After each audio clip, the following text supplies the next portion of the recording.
കാസർഗോഡ് സീതാങ്കോളി കൊലപാതകം പ്രതി അറസ്റ്റിൽ. നായ്ക്കാപ്പ് സ്വദേശി ശ്രീനിവാസയാണ് പിടിയിലായത്. മദ്യലഹരിയിലുള്ള തർക്കമാണ് കൊലപാതകത്തിൽ കലാശിച്ചതെന്ന് പോലീസ്. പാടലടുക്കം സ്വദേശി സഫായത്തിനെ തലയ്ക്കടിച്ച് കൊലപ്പെടുത്തുകയായിരുന്നു.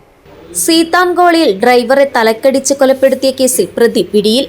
കുമ്പള നായ്ക്കാപ്പ് ഇച്ചിലമ്പാടി കൊടിയമ്മ സ്വദേശി ശ്രീനിവാസയാണ് പിടിയിലായത്.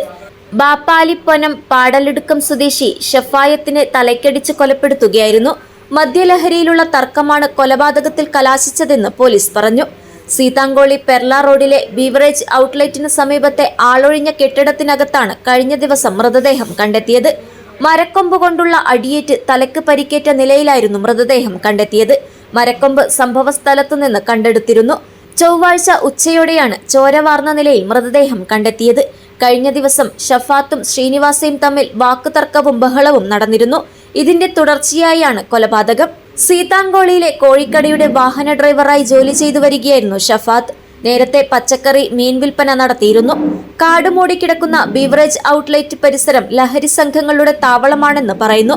കോടതിയിൽ ഹാജരാക്കിയ പ്രതിയെ റിമാൻഡ് ചെയ്തു. News bureau, Kasaragod. തെളിനീരിനൊത്ത പരിശുദ്ധി, അതിനാൽ ഞങ്ങൾ മനസ്സിലാക്കുന്നു, നിങ്ങൾ അർഹിക്കുന്നു. ബിന്ദു ജുവല്ലറിയുടെ അതുല്യമായ ആഭരണങ്ങൾ. ബിന്ദു ജുവല്ലറി, കാസർഗോഡ്, സുള്ളിയ.